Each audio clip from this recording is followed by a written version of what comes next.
I'm 84 years old now. In more than 8 decades of breathing this air, I have spoken thousands upon thousands of truths. Some of those truths landed softly, like rain on parched soil. They changed lives for the better, repaired fraying relationships, built trust that echoed through generations of families. Others were quiet anchors in stormy moments. But there is one truth, one single, brutally clear, unsparing truth I uttered back in 1992 that did not heal. It did not mend. It severed. It cost me the man who had been my closest companion since we were barely out of boyhood. 38 years of friendship. 38 years of shared secrets, whispered in the dark, of laughter that carried us through grief, of dreams we chased shoulder to shoulder when the world still felt wide open. And then came the silence, 18 long, hollow years of it. 18 years where birthdays passed unmarked, where holidays echoed with absence, where the phone never rang with his voice on the other end. For almost 2 decades, I have lived inside the echo of that one evening, turning it over and over in my mind like a stone smoothed by relentless river water, asking myself the same merciless question again and again. Was the truth worth the wreckage? Or was I simply too impatient, too eager to unload my certainty, to wait until the soil of his heart was ready to receive it? Most people imagine honesty as a simple switch, on or off, truth or lie, courage or cowardice. They are wrong. The deepest, most painful question is rarely whether something is true. The deepest question is always when. Because truth is not a timeless blade. Truth has seasons. Truth has its own slow, patient rhythm, its own quiet heartbeat. If you rip it from its proper time, if you force it into the open before the ground has softened, before the person has stumbled into their own quiet doubts, before their heart has cracked just enough to let light and understanding in, you do not earn the badge of the wise. You become the cause of unnecessary scars. This is the story of how I learned that lesson in the most devastating way imaginable. This is the price I paid for speaking a truth too early, before its time had come. Back in 1992, I was 50 years old, still strong, still convinced that love and friendship could withstand anything if they were honest enough. My lifelong friend, let us call him Thomas, was standing on the precipice of the largest gamble of his entire life. After 25 steady years in a reliable job that paid the bills and kept the roof over his family's head, he was preparing to walk away from it all. He wanted to start a new business with a partner I had come to know far too well. This man was not a villain, not a criminal in any conventional sense. He was something more dangerous in its subtlety, reckless, intoxicated by his own charisma, utterly blind to the red flags waving in every direction. Over the course of months, I watched the slow transformation in Thomas. The thoughtful, deliberate man I had known since our university days, the one who measured twice and cut once, began to unravel. He was borrowing money he had no realistic way to repay. He was signing contracts without reading the fine print. He was pulling away from anyone who dared ask gentle, concerned questions. His wife was quietly terrified. His grown children were exchanging worried glances behind his back. Even our mutual friends could smell the storm gathering on the horizon. Yet no one spoke. The chorus was always the same. It's his life. He'll figure it out.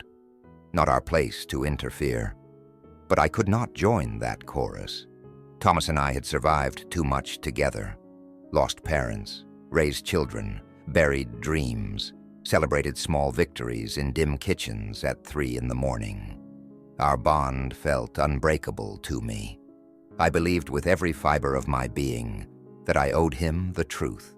So one rainy October evening, I asked him to meet me at the old cafe we had frequented since our 20s, the place where we had once planned our futures over cheap coffee and cigarette smoke. I spoke from the deepest part of my heart, choosing my words with what I thought was care. "Thomas," I said, "you are my brother in every way that blood never could make you. I see how much you are putting on the line here. This partner of yours, he is going to pull you under. You are not seeing clearly right now because fear is whispering in your ear. Fear of staying small forever. Fear of waking up one day and realizing life passed you by. If you go forward with this, in 3 years you will be broke, broken, and alone. And I cannot stand by and watch that happen to you without saying something." I believed I was being brave. I believed real love sometimes requires the courage to speak the hard thing. He sat across from me and listened in absolute silence. When I finished, he looked at me with eyes that were suddenly foreign, distant, guarded, wounded. After what felt like an eternity, he spoke 5 words that still ring in my ears on quiet nights. "You don't understand what I need." Then he stood, placed money on the table for his untouched coffee, and walked out into the rain. That was the last real conversation we had for 18 years. The business launched with fanfare. It collapsed with tragedy. Exactly as I had feared, debts mounted like storm clouds. The partner vanished when the first real trouble appeared. Thomas lost the house they had raised their children in. He lost the savings he had carefully built over decades. Most painfully, he lost pieces of his own dignity, his confidence, the quiet certainty that had always defined him. When the wreckage finally settled, he was utterly alone, and I was not there. Not because I didn't care, because I had chosen to be right instead of being present. I had hurled my truth like a grenade into the fragile shelter of his hope, while he was still clinging to the belief that things could work. For years afterward, I comforted myself with the story I told inside my own head. I had done the noble thing. I had been the only one brave enough to speak. Everyone else had hidden behind polite silence. I had stepped forward with courage. I wore that narrative like armor, polished and shining. But beneath the armor, regret was quietly devouring me. Because over time the truth revealed itself in its full cruelty. I had not been brave. I had been arrogant. I had confused sharp clarity with genuine kindness. I had assumed that because something was undeniably true, it automatically deserved to be spoken in that exact moment. But truth delivered without readiness is not medicine. It is poison, and the bitterest irony of all. I was right. 3 years later, the entire venture imploded. Thomas hit the absolute bottom. When he needed his oldest, dearest friend most desperately, I was no longer in his life to extend a hand. I had prioritized the satisfaction of my own conscience over the rhythm of his journey. I had forced him to defend a dream he was already beginning to question. So he chose the dream, and in doing so, he chose to push me away. 18 years passed before we spoke again. One ordinary afternoon in 2010, the phone rang, and it was his voice, thinner, older, more fragile than I remembered. We met once more at that same cafe. After long, awkward silences, filled with the weight of everything unsaid, he looked across the table and gave me the sentence that finally broke the last wall inside me. "You weren't wrong about the partner. You were wrong about the timing. I wasn't ready. When you laid your truth down like an ultimatum, forcing me to choose between your warning and my hope, I chose hope. Not because you were mistaken, but because you made the truth feel like an attack instead of a hand reaching out. In that instant, everything shifted. I finally understood the deepest lesson about honesty that no one ever teaches you. Truth has a readiness requirement. People can only truly receive and integrate hard truths when their own lived experience has tilled the soil, when they have tasted enough disappointment to be open, when they have begun asking the very questions your words are meant to answer. Deliver the truth too early, before failure has humbled them, before doubt has cracked their certainty.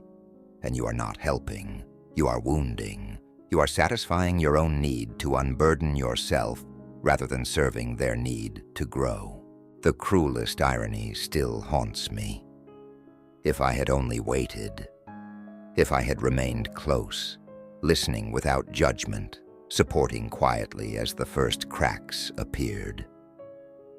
If I had held my truth in loving silence until the day he looked at me across the same table and said, "What do you really think about all this?" He would have arrived at the same painful realization entirely on his own. And when that moment came, I would have been there, arms open, ready to help him pick up the pieces and start again. Instead, I sacrificed 18 irreplaceable years in my desperate attempt to save him from 3. Here is what those long decades have taught me about honesty. Lessons carved deep and paid for in blood. Being honest is never merely about speaking the facts. It is about delivering truth at the precise moment, in the precise way, from within a relationship deep enough and trusting enough that it lands as help instead of harm. Honesty without timing is impatience masquerading as virtue. Honesty without empathy is cruelty wearing a noble mask. Honesty without a strong, living connection is nothing more than judgment dressed in a halo of self-righteousness. I have watched people destroy marriages, shatter lifelong friendships, fracture families, all while hiding behind the thin shield of, "I'm just being honest." They hurl their observations like stones and then step back, as though truth itself excuses the destruction left behind.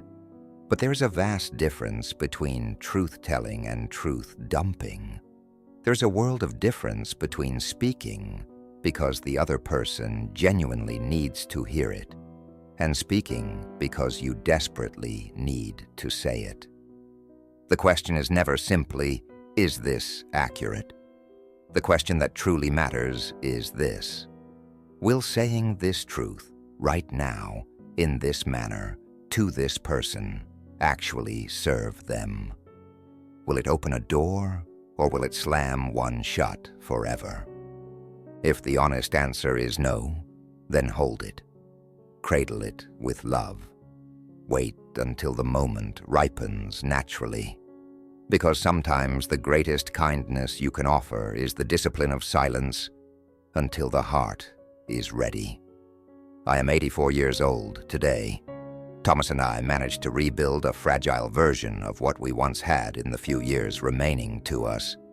But the scar is still there, deep, quiet, permanent. And every single time the urge rises in me to deliver a hard, necessary truth to someone I care about, I stop. I breathe. I ask myself the questions I should have asked all those years ago. Is this the right season? Is the heart across from me open enough to receive?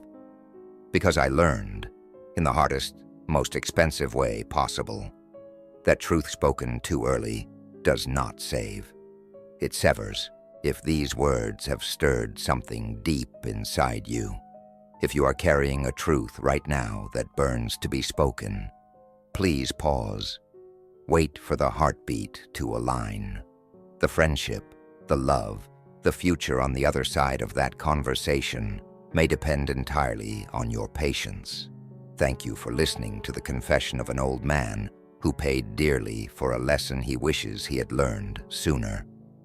If this moved you, share it with someone who might need the reminder. And perhaps, just perhaps, speak the gentle, timely truths to the people you love today. While the season is still open, while the hearts are still soft enough to hear.